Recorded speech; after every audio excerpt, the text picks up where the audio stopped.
आदमी कितना बोलता है, कितना बोलता है, कितना बोलता है, बाप रे बाप बोलते। और महिलाओं का तो कुछ नहीं मत। कहा जाता है ना, जहां दो महिला बैठी हो वहां शांति नहीं हो सकती। जाना कुछ ना कुछ, कुछ ना कुछ। ये तो मेरा सौभाग्य है। एक आदमी ने बोला, महाराज आप बड़े किस्मत वाले हैं। मैंने कहा क्यों? बोले दो महिलाएं शांत नहीं बैठती हैं, पहली बार इतनी सारी चुप बैठी गई हैं। ध्यान, नहीं तो महिलाएं कभी शांत होती नहीं। यहाँ की महिलाओं की बात नहीं कर रहा हूं, बारामती वाली कर रहा हूं। तुम्हारी बात तो अगले चतुर्मास में करूंगा, क्योंकि अभी मुझे यहाँ रहना है।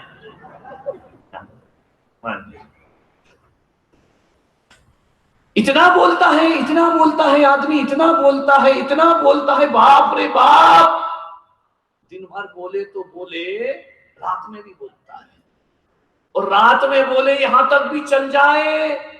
कुछ तो ऐसे हैं जो नींद में भी बोलते हैं, बड़बड़ बड़बड़ बड़बड़ बड़बड़ लगे रहते। आदमी के मुंह बंद ही नहीं होता कम से कम। इसलिए आचार्यों ने जैन मुनियों को कहा है रात्रि में नहीं बोलना। दिन भर तो बोल लिए भाई, कितना बोलोगे?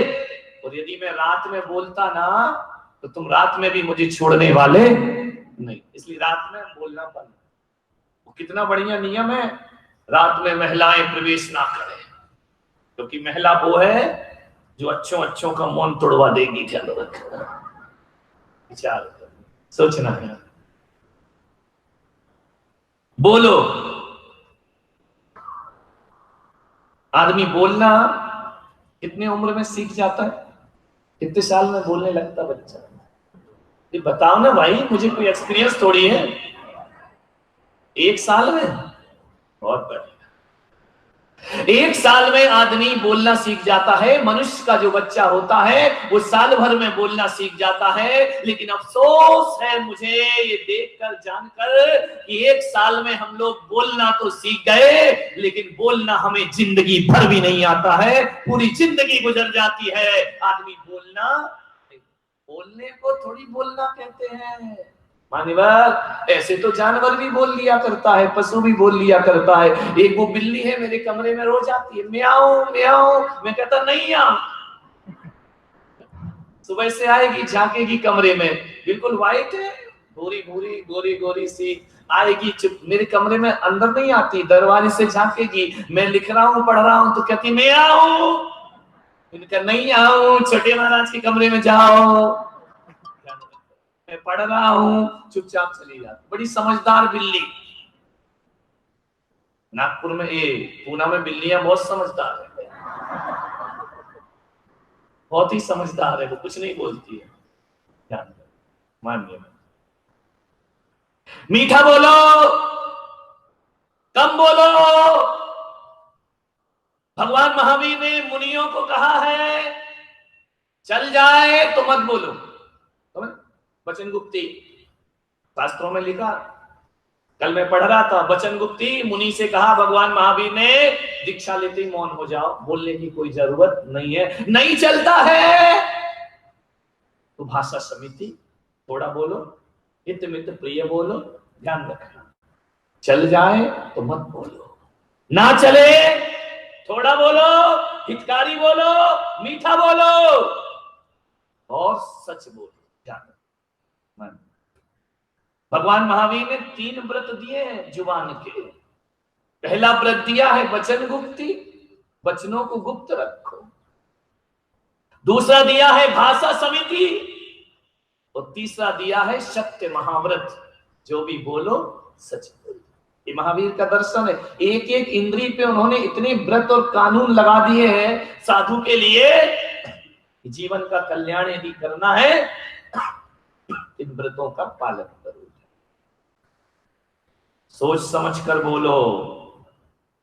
और एक सलाह देता हूं आपको, यदि अच्छे से बोलना ना आए, ढंग से बोलते नहीं बनता हो, आपसे निवेदन है बोलो तो इंसान की तरह बोलो, वरना जानवर की तरह चुप रहो। तुम्हारा कल्याण हो जाएगा, तुम्हारे जीवन के संबंध पवित्र। बोलो तो इंसान की तरह, और नहीं आता इंसान की तरह बोलना तो जानवर की तरह मौन रहो। तुम्हारे जीवन के संबंध बहुत मीठे बन जाए। बोलते बोलते थकता नहीं है आदमी, इतना बोलता है, इतना बोलता है, इतना बोलता है, वो जब भी बोलता है लठमार बोलता है। मीठा नहीं। वाणी में वीणा की झनकार होना चाहिए। ऐसा बोलो कि कहीं वीणा बज गई हो जाकर के। वाणी में वीणा की झनकार होना चाहिए। अफसोस है कि वीणा की झनकार नहीं, हमारी वाणी में बाण बसे हुए हैं। मान्यवर, एक बात याद रखना, कहा जाता है यदि कोई किसी को शरीर से मारे तो वो घाव मिट जाता है, लेकिन जुबान से दिया गया घाव जिंदगी भर मिटता नहीं है। एक बार यदि जुबान से ठेस पहुंच गई कभी नहीं मिटती। ध्यान रख, जब जब याद आएगी कड़वे वचन याद आएंगे। मान, वो आदमी कभी भगवान नहीं बन सकता जो कहता है ईंट का जवाब हम पत्थर से देते हैं। वो आदमी कभी भगवान नहीं बन सकता है। ध्यान रखना, ईंट का जवाब पत्थर से देने वाला भगवान नहीं बनता, बल्कि पत्थर का जवाब, गाली का जवाब जो गीत से दिया करता है वो दुनिया में भगवान बनने की साधना करता है। पत्थर का जवाब हाथ जोड़ के भी दिया जा सकता है, गाली का जवाब गीत से भी दिया जा सकता है। सोचना, मीठा बोलिए। खुदा को भी पसंद नहीं शक्ति जुबान में, खुदा को भी पसंद नहीं शक्ति जुबान में, इसीलिए नहीं दी उसने हड्डी जुबान में। ध्यान रखना, सब जगह हड्डियां हैं, जुबान में हड्डी नहीं है। विचार कर, हाथ में हड्डी है, उंगलियों में हड्डी है, चेहरे पर हड्डी है, जुबान में हड्डी नहीं, क्योंकि ईश्वर कहता है सख्त जुबान मत रखो। इसलिए किसी शायर ने कह दिया खुदा को भी पसंद नहीं शक्ति जुबान में, इसीलिए नहीं दी उसने हड्डी जुबान में। मीठा बोल, ज्यादा जुबान मत चलाओ। एक बात याद रखना, यदि ज्यादा जुबान चलाओगे तो दुनिया में कोई जुबान काटने वाला भी मिलेगा। ध्यान रखना, यहां हर किसी का बाप मौजूद है दुनिया में। ध्यान रखना, ये मत सोचना कि हम ही सबके बाप हैं, सबके ऊपर कोई ना कोई बैठा हुआ है। ध्यान रखिए, एक बार देवताओं की सभा हुई स्वर्ग में, बोले पता करो दुनिया का सबसे बड़ा देवता कौन है। बोले सबसे बड़ा देवता? बोले हाँ। तो सारे देवताओं ने मीटिंग की। ऐसा होता नहीं है, सरासर गप सुना रहा हूं, झूठ है, कहानी का तथ्य गलत है लेकिन तथ्य सही है। ध्यान रखिए, देवताओं की मीटिंग हुई, बोले सबसे बड़े देव कौन? गणपति जी खड़े हो गए। गणेश जी आ रहा है पर्यूषण पर, गणपति का पूरे पूना में अपने आप में एक नाम है। गणपति बोले दुनिया में हम सबसे बड़े। बोले क्यों? बोले हर शुभ कार्य में, कोई भी कार्य में हमारा नाम लिया जाता है, और कोई भी कार्य करो तो लोग कहते हैं चलो इस कार्य का श्री गणेश किया जाए। श्री शुरुआत तो हमसे ही होती है। दुनिया में सबसे बड़े देवता हम हैं। सारे देवों की संसद बैठी हुई थी, उन्होंने कहा बात तो सही है कि जो भगवान गणेश को मानता है वो तो अलग है, जो नहीं मानता है वो भी कहता है कि इस कार्य का श्री गणेश किया जाए। ध्यान रखिए, तो बोले पास करो कि गणेश सबसे बड़े देवता हैं। शिव जी महाराज बाजू में बैठे थे। बोले गणेश तुम काहे का बड़ा? अरे गणेश जी बोले क्यों? बोले तुम काहे का बड़ा? देख हम तेरा बाप खड़ा है। तो गणेश जी बोले यार बाप बेटे का मामला है, चुप रहो। तो महादेव बोले यार दुनिया में सबसे बड़े हम हैं। शिव ने कहा पास करो प्रस्ताव की दुनिया के सबसे बड़े देवता हम हैं। ध्यान रखना, इस दुनिया में सबका कोई ना कोई बाप खड़ा हुआ है। ध्यान रखना, शिव ने कहा कि सबसे बड़े हम हैं। हिमालय वहीं बैठा हुआ था, हिमालय आया, कैलाश आया, उसने कहा शिव जी तुम काहे का बड़ा? तुम तो हमारे हृदय में पड़ा, तुम तो हमारे अंदर बैठ के तपस्या करते हो, साधना करते हो। हिमालय दुनिया में। सब देवताओं ने कहा चलो भाई पास करो, हिमालय को सबसे बड़ा किया जाए। लेकिन बात क्या हुई, जैसे हिमालय ने कहा कि हम दुनिया में सबसे बड़े, हनुमान जी अपना गदा लेकर के आ गए। हिमालय तू काय का बड़ा, तू मेरे हाथों पे धरा, तुझे तो मैं उठा के ले गया था, तू काय का बड़ा। तो बोले एक काम करो, हनुमान जी दुनिया में सबसे बड़े हैं, इनसे बड़ा दुनिया में कोई नहीं होता है। हनुमान ने कहा मान लो सबसे बड़ा मैं हूं। ध्यान रखना, जैसे ही हनुमान ने कहा मैं सबसे बड़ा, राम जी धनुष लेकर आ गए। बोले तू काय का बड़ा, तू मेरे चरणों में पड़ा, तुम तो हमारे चरणों में पड़े हो। अरे तो राम जी ने कहा पास करो कि दुनिया का सबसे बड़ा भगवान तो राम जी हुआ करते हैं। जैसे ही राम जी बोल रहे थे, दिल्ली से आडवाणी जी पहुंच गए। उनने कहा राम जी तुम काय के बड़े, तुम काय के बड़े, तुम तो बाबरी मस्जिद के लफड़े में पड़े, दुनिया में तुम काय के बड़े। हर किसी का एक ना एक बाप दुनिया में बैठा हुआ, इसलिए ज्यादा जुबान चलाओगे कोई ना कोई इस जुबान को काटने वाला जरूर है। मीठी जुबान में रखिए, क्या बिगड़ जाएगा यदि मीठा बोले। एक बात याद रखना, काम तो होना ही है, काम तो आदमी करता ही है। एक बात ध्यान रखना, बोलने का सलीका अच्छा हो, बोलने का तरीका अच्छा हो, वह काम तुमको भी सुख देता है और करने वाले को भी सुख प्रदान किया करता है। तुलसी मीठे वचन ते सुख उपजत चहु और, वशीकरण एक मंत्र है तज दे वचन कठोर। दुनिया को बस में कैसे किया जाता है, ना मंत्र से किया जाता, ना तंत्र से किया जाता है। इस दुनिया को यदि कोई बस में करता है तो ध्यान रखना मीठी जुबान से सारी दुनिया बस में हो जाती है। अरे शब्दों में तो वो ताकत हुआ करती है, यदि कोई सपेरा मीठी धुन बजा देता है तो जहरीला नाग भी उसके बस में। शब्द की मिठास कौन पसंद नहीं करता। एक हिरण भी संगीत सुनता है, हमेशा को बस में हो जाता है इंसान के। अरे मीठी भाषा तो पशु भी समझते हैं, मीठी भाषा तो जानवर भी समझा करता है। एक गाय को प्यार से बुलाओ तो पास आती है, वो दुत्कारो तो गाय दूर भाग जाती है। मिठास, पानी में मिठास समझती, ध्यान रखना, मीठा बोल। आदमी बोलता कम है, बकता ज्यादा है, और जब वह बकता है चिल्लाता है उसे होश नहीं रहता है। एक बार की घटना आपको मालूम होगी, हस्तिनापुर, महाभारत इस दुनिया की कोई आदर्श कहानी नहीं है, स्वार्थ से भरी हुई कहानी। स्वार्थ के चक्कर में जहां संबंधों को खत्म किया जाता है। इस दुनिया का आदर्श महाभारत कभी नहीं हो सकता है। इस दुनिया का आदर्श यदि कोई होता है तो रामायण दुनिया का आदर्श हुआ करता है। मान्य बात सोचिए, महाभारत का काल चल रहा है, पांडव कौरवों में झगड़े हुए, पहली बार फैसला हुआ कि चलो पांडवों को थोड़ी सी भूमि दे दो, ये झगड़ा खत्म हो जाएगा, ज्यादा लंबी लड़ाई नहीं चलेगी। पांडव भी बड़े सरल थे, उन्होंने कहा ठीक है पितामह भीष्म, जो आप फैसला करें हमें मंजूर है। दुर्योधन को तो मंजूर नहीं था। दुर्योधन से कहा गया कि इनको कुछ स्थान दे दो, थोड़ी सी जमीन दे दो।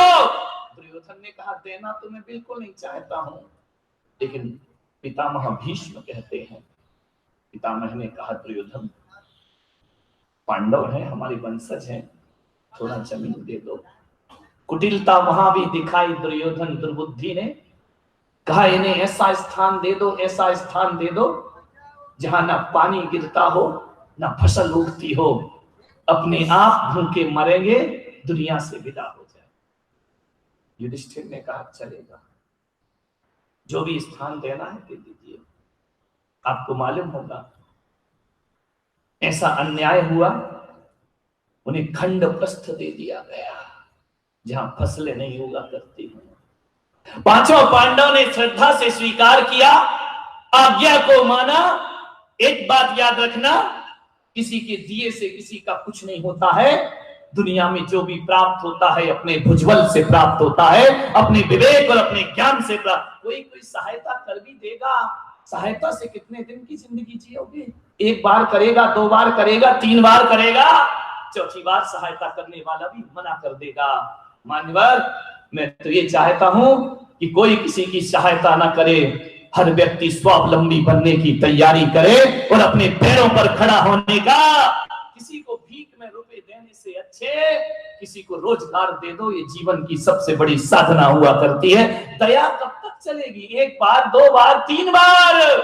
आदमी को जिंदगी तो अपने ही भरोसे जीना पड़ती है मेरे भाई। दौलत, पैसा, रुपया कुछ भी मिल जाए उससे कुछ नहीं हुआ। लेकिन आजकल करें क्या हम? बंबई में कोई गाड़ी से जा रहा था, मेरा प्रवचन सुना, उसने कहा ठीक है हम किसी को भीख नहीं देंगे, काम देंगे। उसकी फैक्ट्री है बहुत बड़ी। एक चौराहे पर जाकर के गाड़ी खड़ी हुई, लाल बत्ती पर एक भिखारी आया। उस आदमी ने कहा तू इतना हट्टा कट्टा है, भीख क्यों मांगता है? चल मेरे साथ नौकरी लगाता हूं, तुझे रोजगार दिया करता हूं। उस भिखारी ने ऊपर से नीचे तक उसको देखा, बोले क्या बोल रहे हो? बोले चल मैं तुझे नौकरी देता हूं। मालूम है उसने क्या कहा?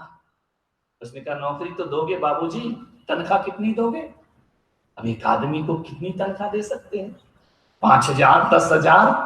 तो बोले 10,000 रुपए महीने दे सकता हूं, तू काम सीख जाना और करना। मालूम है उस भिखारी ने क्या कहा? 10,000 रुपए महीने बाबूजी, हम तो सिग्नल में दिन भर में 10,000 कमा लेते हैं, जो तुम महीने में हमें देने की बात कर रहे हो, हमें तुम्हारी सहायता की जरूरत है। बड़ा गड़बड़ हो गई है दुनिया। अधिकार, हमारी दया को लोग अधिकार समझते हैं, हमारी करुणा को लोग अधिकार समझते हैं। आदमी का माहौल देश का बहुत खराब है। आपसे निवेदन है, खंड प्रस्थ दे दिया। तुम्हें मालूम है पांडवों ने खंड प्रस्थ को इंद्रप्रस्थ बना दिया। अपने दम पर, अपने विवेक पर, अपनी ताकत पर, अपने साहस पर। जो खंडर था, रेगिस्तान था, इतना सुंदर इंद्रप्रस्थ में महल बनाया, इतना सुंदर महल बनाया, इतना सुंदर महल बनाया, पूरे हस्तिनापुर में इसकी खबर पहुंच गई कि पांडवों ने बड़ा खूबसूरत महल बनाया है, बड़ा अजीब महल बनाया है। आज तक ऐसा महल न हमने देखा है और ना सुन। अरे दुर्योधन के पास बात पहुंची, हमने खंडर दिया था, इन्हें महल में परिवर्तित कर दिया। सारे लोग इंद्रप्रस्थ देखने जा रहे हैं। इतना अद्भुत कला, कैसा आर्ट था उस समय का, वह बनाया। दुर्योधन ने कहा मैं भी देखने चलता हूं उन पांडवों ने क्या किया है। जैसे ही पहुंचा दुर्योधन, बड़ा अजीब महल था। जहां पानी दिखता था वहां सूखा होता था, और जहां सूखा दिखता था वहां दृष्टि भ्रम वाला वो महल था। दुर्योधन ने कहा अरे चलो देखते हैं क्या बनाएंगे, हमारे हस्तिनापुर से अच्छा महल दुनिया में किसी का नहीं। पहुंचा दुर्योधन इंद्रप्रस्थ। जैसे ही पहुंचा, क्या देखता है? बड़ा खूबसूरत महल, आंखें फटी की फटी रह गई। इतना सुंदर महल इन दर दर के भटकने वाले लोगों ने बना दिया। जैसे ही अंदर पहुंचा तो उसे दिख रहा था यहां पानी है, बड़ा संभल संभल के चला, लेकिन वहां पानी तो था नहीं। अरे उसने कहा मूर्ख बना दिया, धोती पकड़ के चला कि मैं गिर नहीं जाऊं, धोती पकड़ के चल रहा लेकिन वहां पानी तो है ही नहीं। थोड़ा और आगे बढ़ा, अरे बोले सब सूखा है, टाइल्स लगे हैं, मार्बल लगा है, चला जा रहा है। अब क्या धोती पकड़ना, चला जा रहा है बेसुध होकर के। जैसे ही आगे बढ़ा, पानी में छपाक से गिर गया। झरोखे में द्रौपदी खड़ी थी। द्रौपदी ने देखा पानी में गिर गया। उसने कहा वाह देवर जी, ये क्या हुआ? कर्म से शर्मिंदा हो गया दुर्योधन, पानी में वस्त्र गीले हो गए। द्रौपदी ने अट्ठास किया और अट्ठास करके व्यंग्यवाण उस समय कहे कि तुम तो गिरोगे ही गिरोगे, तुम्हें क्या दिखाई देगा? अंधे का पुत्र आखिर अंधा ही। वो एक शब्द ध्यान रखना, अंधे का पुत्र अंधा ही होगा। बस एक शब्द महाभारत की रचना करके चला जाता है। दुर्योधन ने कहा कि द्रौपदी, तूने इतना बड़ा तीखा व्यंग मुझे दिया है कि अंधे का पुत्र अंधा होगा। आज ये दुर्योधन इस अपमान का बदला लेगा। आज मेरे वस्त्र गीले हुए हैं। आज ये दुर्योधन एक सौगंध लेकर जा रहा है, जिसको तुमने अंधे का पुत्र अंधा कहा है, एक दिन उसकी ताकत तुमको देखने को मिलेगी। एक दिन वो आएगा। आज मैं यहाँ लज्जित खड़ा हूं, एक दिन भरी सभा में तुझे लज्जित ना करूं तो दुर्योधन मेरा नाम ध्यान रखना। द्रौपदी का एक शब्द महाभारत की रचना करके चला जाता है। बोलते समय शायद द्रौपदी ने भी नहीं सोचा होगा कि इस एक सेंटेंस का, इस एक वाक्य का इतना बड़ा सर्वनाश मुझे देखना पड़ेगा। ध्यान रखना है, जवान को वचनों को संभाल के। अंधे को अंधा कह दिया। मान्यवर, नीति तो कहती है काने से भी कभी काना मत कहना। हमारी नीति तो कहती है, हमारे देश की परंपराएं तो कहती हैं, हम अंधे को अंधा नहीं कहते, अंधे को सूरदास कह करके बुलाया करते हैं, अंधे को नयन सुख कह करके बुलाया करते हैं, अंधे को प्रज्ञा चक्षु कह करके बुलाया करते। एक सभ्यता की वाणी है। एक वाणी वो है अंधे का पुत्र अंधा, और एक वाणी ये है हे प्रज्ञा चक्षु। ध्यान रखिए, अमृत भूल जाता है सूरदास। मान्य अंधे को अंधा मत कहो, काने को काना कहो, तुरंत पड़ेगा टूट। ध्यान, कोई काना व्यक्ति है तो ये मत कहना एक काने इधर आ। काने को काना कहो, तुरंत पड़ेगा टूट। और धीरे धीरे पूछ लो कैसे गई थी फूट। ध्यान रखिए, धीरे धीरे पूछ लो कि भाई साहब एक आंख कैसे खराब हो गई। इस शैलियां हैं जीवन जीने। आपने वो देखा एक टीवी पर, अखबारों में, किसी चिड़ियाघर में एक वो होता है चिंपांजी, जानते हैं, काला बंदर। चिंपांजी मनुष्य की तरह ही होता है। कभी देखना उसको टीवी पर, किसी चिड़ियाघर में जाकर के देखना, उसकी सारी हरकतें आदमियों की तरह है। वो दो पैरों से चल भी लेता है, वो बच्चे को गोद भी उठा लेता है, वह खाता भी इंसान की तरह है, सब कुछ इंसान की तरह है उसमें। एक चिंपांजी और आदमी में 2% जीन्स का फर्क है, बस ध्यान रखो। उन दो बातों के कारण चिंपांजी जानवर बन गया, और दो बातों के कारण ये इंसान इंसान बन गया। और कोई फर्क नहीं है, सब कुछ वही है उसका। आप हाथ मिलाओगे वो भी हाथ मिला देगा, आप खाने को दोगे वो भी आपसे मांग लेगा, खा लेगा, आपके साथ साथ घूम लेगा, वैसे ही सोएगा, वैसे ही रहेगा, सब कुछ वैसे ही करता है। दो बातों में वो बंदर बन गया। ध्यान रखना, उसमें दो चीज की कमी है। एक चीज की कमी तो वो इसलिए है क्योंकि वो आदमी की तरह सोच नहीं सकता, और दूसरी बात की कमी उसमें ये है वो आदमी की तरह बोल नहीं सकता, इसलिए वो बंदर है। और मैं आपसे कहता हूं, यदि आप भी अपने मनुष्य जन्म पाने के बाद यदि आदमी की तरह बोलना ना आया और आदमी की तरह सोचना ना आया, तो आप भी शकल से तो इंसान हो सकते हैं, लेकिन अकल के किसी चिंपांजी से कम नहीं हुआ कर। बोलना सीखो, बहुत जरूरी है। ध्यान रखना, वाणी का बड़े प्रभावी ढंग से प्रयोग करना चाहिए। प्रभावी ढंग से प्रयोग करोगे सारी दुनिया अपनी हो जाएगी। एक बात बताओ, तुम लोग यहाँ किस लिए आ रहे हो? मैं रुपया दे रहा हूं, पैसे दे रहा हूं, नोट दे रहा हूं, रोजगार दे रहा हूं, क्या दे रहा हूं? मैं आपके दुख कर रहा हूं, मैं आपके कष्ट भी नहीं मिटा रहा हूं, मैं कोई मंत्र तंत्र बांध बूंद के कुछ दे रहा हूं, ये भी नहीं दे रहा हूं। ध्यान रखना, मैं कोई आश्वासन नहीं दे रहा हूं, मैं ये भी नहीं कह रहा हूं कि तुम्हारे घर में धन की बरसात कर दूंगा, मैं ये भी नहीं कह रहा हूं तुम्हारे बच्चों को नौकरी दे दूंगा, मैं ये भी नहीं कह रहा हूं जिसको संतान नहीं होती उसकी संतान पैदा करा दूंगा, जिसका व्यापार नहीं चलता उसका व्यापार करा दूंगा। ये सब आश्वासन मैं नहीं दे रहा हूं, ध्यान रखना।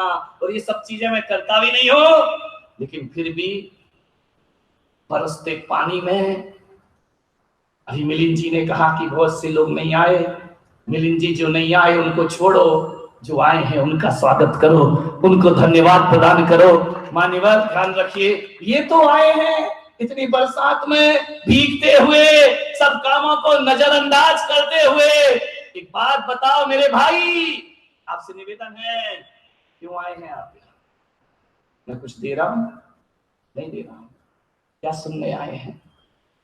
ध्यान रखना, मीठी वाणी बोल रहा हूं, इसलिए अब किसी चीज की चाहत नहीं।